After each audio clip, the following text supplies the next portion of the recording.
All right, in this video, I'm gonna try to make it quick. I'm gonna give you my top 6 most common mistakes a new Airbnb host makes. Stay tuned.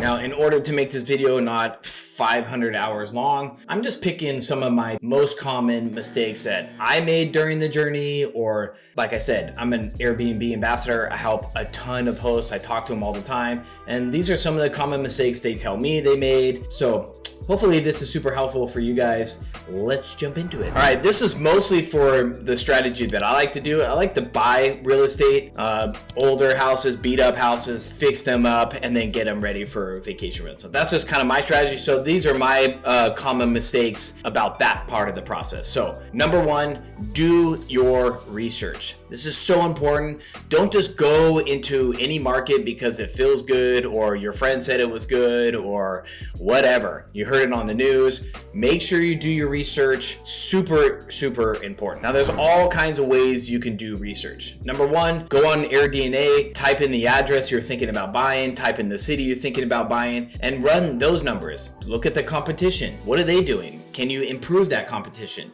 Is there too many? Is it oversaturated? Is there not enough? I would definitely check with like the tourism board. Is that city or that town or that state, are they promoting tourism? Do they have a lot of tourist attractions? Why are people going to go to that city? Definitely do that kind of research, hands down. And then just look, is the real estate market really hot? Are houses selling fairly quickly? Is the value of the houses going up? If worse comes to worse, could you long-term that place and still make money? I always like to have that plan. Long-term, I can still make money. Short-term, I could double my money. And a part of the research is make sure you can find a crew. Can you find a good cleaner? Can you find a good handyman? Can you find, if you're not going to be the boots on the ground, can you find an easy boots on the ground type of person? Do your research, homework, whatever. All right. Number 2, run the numbers. I have to admit, in the beginning, I was horrible at doing the numbers. I kind of just went with my gut and I really didn't even think about the numbers all that much. The only number that I ever really looked at was how much money do I need to put down? How much money is it going to furnish? And what was like the long-term, short-term projections I could maybe run? And that was about it. But trust me, guys, learn from me. Run the numbers. There's all kinds of spreadsheets and calculators and stuff that you can use. You heard me mention try AirDNA to run some numbers, but let me give you a little bit more of a breakdown on some numbers that I like to run. So of course, when you're buying a house, make sure you know how much money you need down. Are you going to pay all cash for it and refinance later? The BRRRR strategy, there's a million different ways, but just make sure you know you have that money aside. And then if you plan on doing any kind of remodeling, whole bathroom, kitchen, all that stuff, if you get a couple bids, which I highly recommend, get a couple bids, get a couple quotes, and then add like 20 or 30% more to that bid, because everything always goes over budget every time. But if you add at least 20%, it will give you a little bit of cushion room there, because I always overspend when it comes to remodeling. Another couple of numbers, you want to make sure how much it's going to cost you to run the property. What is your overhead? What does it cost to turn on all the bills, the electricity, the Wi-Fi, to get your place cleaned? Like you need all the basic amenities. What is that going to cost? Are you putting smart technology? So do you have cameras? What's that going to cost? Are you putting cable? Are you not doing cable? So just make sure that you have a pretty rough idea of what those numbers are going to cost you each month. Then what I always like to do in every market that I'm about to invest in, once I run those basic numbers, I like to look at my competition. I jump on Airbnb, type in my neighborhood. Let's say I'm buying a 3-bedroom house, 2-bath, and a pool. I search all that in my area. I look at their amenities. I look at their nightly rent. What are they charging for cleaning? Any kind of discounts?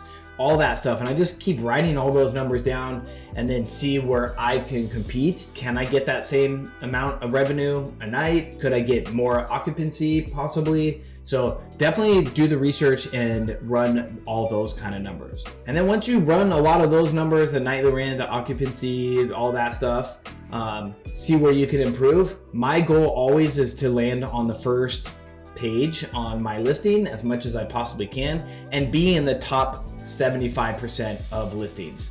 So that's always my goal. So if I'm looking at numbers, let's say it's like an average price is $200. Well, if I can get in the top 75%, maybe the average becomes like $300 a night. So that's my goal always. But if I can make money at the low end, then I know me personally can improve by just working harder, marketing the property harder, better amenities, better furniture, better design, and increase my revenue. So that to me is a good gauge if I could invest in that zip code. Now, don't get stuck running numbers forever and then never pulling the trigger and buying a place. Numbers paralysis or whatever they call it, right? Don't do that. At one point, you really do have to go with your gut. After you run all the numbers, you're comfortable with that zone, the profits you want to make. You know, if it's a really slow month, are you going to be able to pay for everything? Once you're comfortable with all that, then you kind of just got to go with your gut, you know? It's not the best advice ever, but sometimes you just got to pull the trigger and go for it. All right. Number 3, design. You hear me talk about design all the time, you guys. I can't even begin to stress this enough. Design is so important. It's even getting more and more important because there's more competition, there's more rentals, there's all this stuff. You guys are gonna have to step it up. Be creative. If you're not a creative person, hire a designer. There's no problem in that. There's amazing designers out there that can help you. Maybe find a design partnership. Design.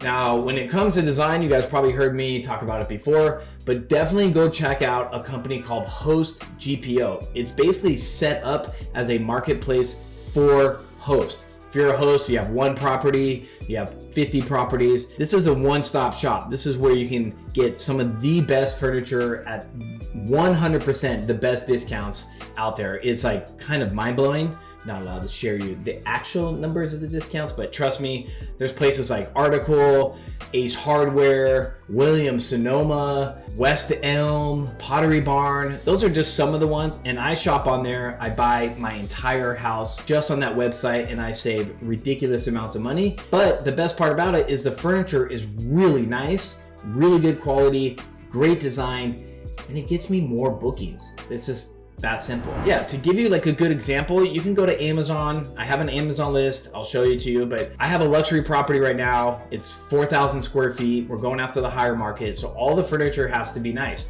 In my kitchen alone, I went to Williams Sonoma and I bought everything on Williams Sonoma through Hostfullly. They have a checklist. It was like mind-blowing easy. I went to Hostfullly, signed in my membership, hit on Williams Sonoma, and they're like, oh, are you trying to put a kitchen together? Check out this checklist. And it literally marked everything down I needed, like a blender, a toaster, dishes, silverware, all that stuff. It took me like 10 minutes and I ordered the entire kitchen.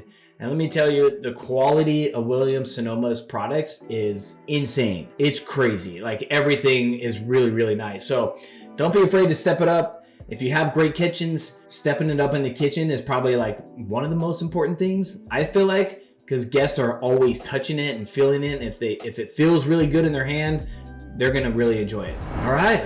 I think we're rocking and rolling in this. Number 4. This is number 4. You hear me talk about this all the time because my background is photography. Photos are so important. Get good photos. Don't be fooled that the iPhone is going to be good enough for you. Airbnb and most cities and states are offering free photography right now. They realize how important high quality professional photos are. So take advantage of that. If you join with my Airbnb link, I can send you directly a couple photography leads and whatnot. So if you're a new host, make sure you join with my link. But photos are crazy important. Make sure you get those. Now, a couple of tips on photos. Find your hero image. What is gonna be the main image that you take a photo of? People don't really think about this. You gotta think about, it's like a billboard. So your first image has gotta be clickable. They definitely wanna click it. Maybe it's a twilight. Maybe it's a nighttime cabin and you have crazy stars going around everywhere. Maybe you live on an ocean. You're trying to get the ocean view. So really think about what that hero image is going to be.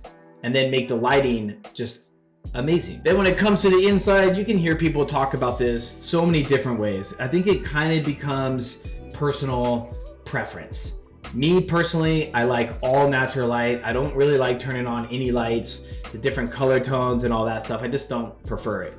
open up all the windows, open up the doors, and I like to shoot straight on. So beautiful natural light, shoot straight on, and then shoot a couple different angles of that room. And then don't be afraid to tell your photographer to shoot some detail shots, some vertical detail shots and whatnot. Now you don't want to put a million photos on your listing, but you can use those photos for social media, marketing, your website, and then more bookings. Photos, so important. But then you can also change up your listing. Let's say you're not getting too many bookings. Maybe if you swap out the photos, maybe you'll get more bookings that way. And then when you have all your photos, make sure you put them in a good order.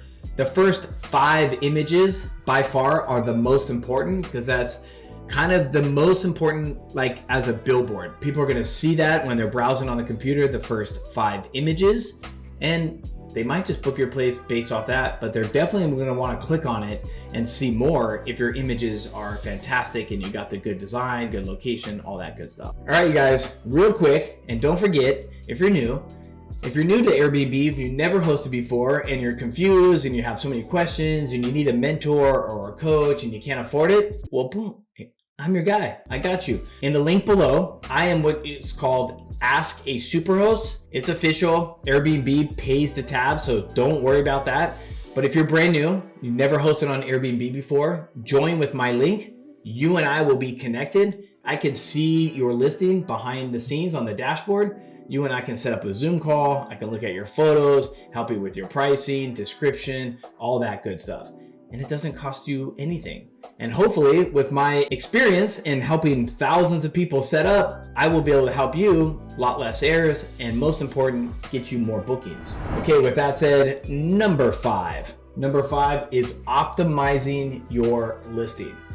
Sounds kind of nerdy. A lot of people don't really want to talk about it because a lot of people overthink it. You really want to optimize your listing. If you're building on Airbnb, you got to think about filling in all the amenities that you have, all the checklists. Make sure you have your space filled out. Your space, there's a little thing that says optional. It's not optional. Click on that, fill out that entire part of it. Also, make it really easy to read. Add some of the keywords, quick bulletin points. Do not write these long paragraphs. People are going to get bored. And just make sure you have everything that you can get in that listing and that you can click off. Like if you have an outdoor shower and you actually have one, click it off. As much as you can fill out, the higher your chances are of getting on the first page, getting more bookings, getting people to search you. Now, when it comes to optimize, you want to think about a really good title. I know title doesn't pop up, but it's still very valuable. So in the title, to optimize it, I just like to put the best amenities: barbecue, heated pool,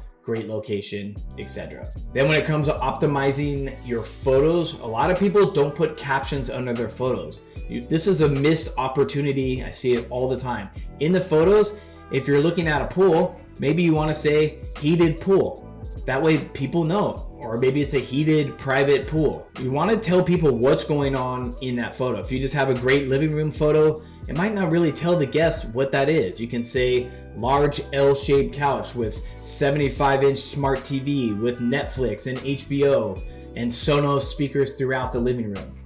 You know, like tell a little bit of a story in the caption. All of those keywords are going to get picked up in Airbnb and probably Google and wherever else it pops up, but definitely use those captions. And let's be honest, I'm not a writer. If you guys have seen me write, you're probably like, what is this guy even talking about? I always hire a copywriter. I have a copywriter that helps me write out my description, my space. We come up with different title options, different descriptions, whatever. So don't be afraid to hire a copywriter. You can probably find one of those on Fiverr. I use Fiverr all the time, so try that. Number 6. This is one that a lot of people, I think, get afraid of. I definitely was when I first started out. I just used just a platform. So number 6 is all about software and programs and automation. Now, when you're new to Airbnb or you're new to hosting period, most people don't think about this. They use just the platforms, do all the messaging on the platforms, the pricing on the platforms, etc. And that's totally fine. I did that with my first property for like the first year and a half because I didn't know there was all these other programs. But there is a million great programs out there now that will help you automate guest messaging. Your calendar will sync with each other if you have other platforms. There's pricing tools that will make you more money, etc. I always talk about this, but it's really important. Might as well start it from day one, because if you have 10 properties and then you want to add that, it is a lot more work to add it. So don't be afraid to add those programs and softwares from day one. Now, a couple highlights when it comes to software. There's a couple ones that I like. If you're a property manager and you have maybe 8 properties or lower, Hospitable is the best. I use Hospitable still. They have the most amazing guest communication, really easy, simple calendar and whatnot. So check out Hospitable. My link is below. They're great for the smaller management company. Now, if you're like me and you're growing, maybe you have multiple Airbnb accounts and you have more than 8 properties, 9 properties, 10 properties, you might want to go with a more advanced PM software. I currently use Hostfullly. Hostfullly does my guidebooks, which most of you guys probably seen. Hostfullly guidebooks are amazing, but they also have a PM software. Now, the Hostfullly PM software is great. You can do all your guest communications. You can sync with multiple platforms. It syncs with Boostly, my direct booking site. That's the reason why I really use it. What else does it have? Like sync your calendars. I mean, it basically has everything. You can put in the taxes for direct booking, automations, I mean, everything. So it's kind of a one-stop shop, and I really, really love Hostfullly. And during the process, I have a one-on-one consultant with Hostfullly. They help merge all my properties, make sure everything's syncing correctly. So the process was actually pretty painless. So check out Hostfullly, they're amazing. Then when it comes to pricing, do not be afraid to use a pricing tool, even with one property. If you want to make more money and you want to be aggressive and not have to stress out so much about pricing and what to charge and what not to charge and all that good stuff, and maybe you don't know certain events, do you know there's a golf tournament, do you know there's this or that coming up? WheelHouse is by far the best pricing tool. The owner, founder, CEO, Andrew, is like a super cool guy. All the customer service is absolutely amazing. If you join with my link, let them know that I sent you. Reach out with any questions. They're usually pretty darn good at helping you guys out. Now, with WheelHouse, it syncs directly with my Airbnb profile, and it will change my pricing every single day. Good example, we have a Super Bowl coming up. What in the world do you charge for, you know, a 3-bedroom house that I normally would charge $300 to $400 a night? Well, WheelHouse will project all the rentals, and they told me that I could probably get anywhere from $800, $900, $2,000 a night. So it just depends on all the amenities and whatnot, but definitely check it out. They're amazing, and you'll probably make 30 to 40% more revenue. So definitely do it from day one. It will make your life a lot easier, starting with one property, and then hopefully you get more and more revenue. Then there's a lot of like other little things that I won't get too much into this video, but like I have a good partnership with Best Buy, so I do all my smart technology with Best Buy. Super, super helpful. They have a tech that comes out and installs everything, but like smart locks, cameras, you might want to get NoiseAware. They're a noise monitoring system in your house to block parties. I use those for all of my houses. It will notify the guest. You hear me talk about that all the time. Definitely do that. Sonos speakers, like just to get all the software and technology to be talking with each other. So don't be afraid. Maybe just do one at a time, get a PM, and then maybe get a pricing, and then, you know, just add to it. But I would definitely recommend doing that. And you can check out all my links below if that helps you as well. All right, that's it. I could probably talk about this forever, but I don't want to make the video insanely long. But hopefully that was helpful. Let me know if you guys have a couple other most common mistakes. I would love to hear like your common mistakes. Maybe I missed something. There's a bunch of other ones, so make sure you follow along. I will be dropping all kinds of new videos about this weekly. Check out my Instagram, like, subscribe, comment, share the link. I don't know, do whatever. Much love.